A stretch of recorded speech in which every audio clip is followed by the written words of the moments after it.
Hi everybody, my name is Jillian Trimble and the topic I chose to review was the pulmonary hazards of smoking marijuana as compared with tobacco. The reason why this article caught my eye is that before I read it, I thought that the results would be much different than they actually are.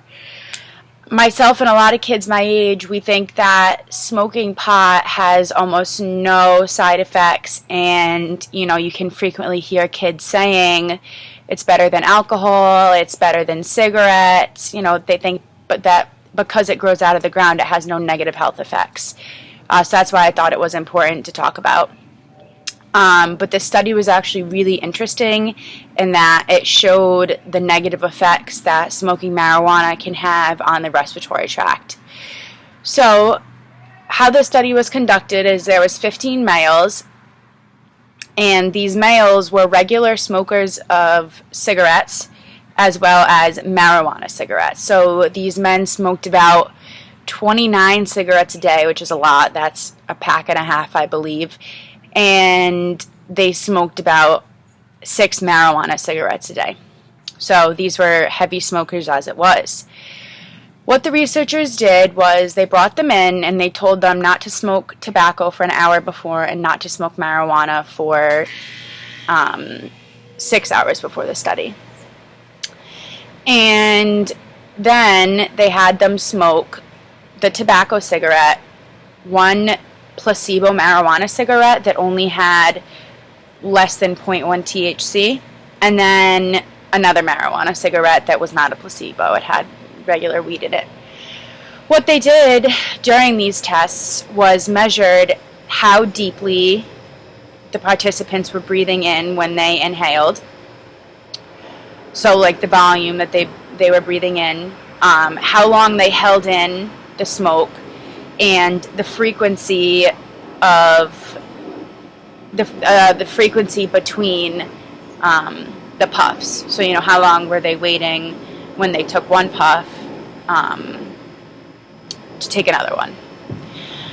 So also they measured the levels of carbon monoxide in their blood. So they'd take it before, smoke the tobacco cigarette, take the carbon monoxide levels, smoke the fake weed cigarette, take carbon monoxide levels, smoke the real weed cigarette, take carbon monoxide levels.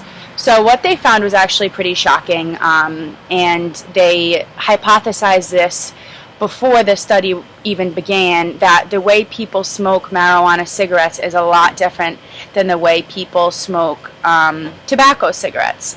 So what they found was that the participants were taking 30 to 40% deeper inhalations with the marijuana cigarettes than with the tobacco. And they were holding it in for 60 to 70% longer than the tobacco cigarette.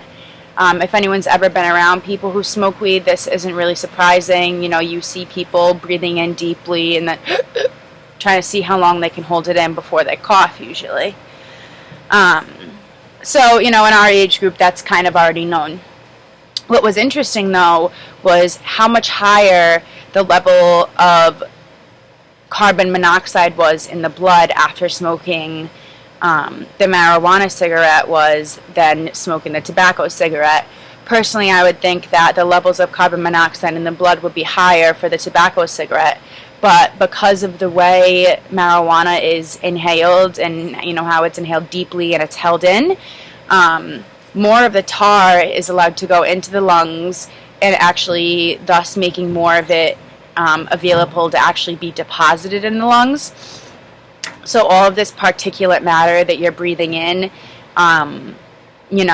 it's worse with the marijuana because of the way that you smoke it.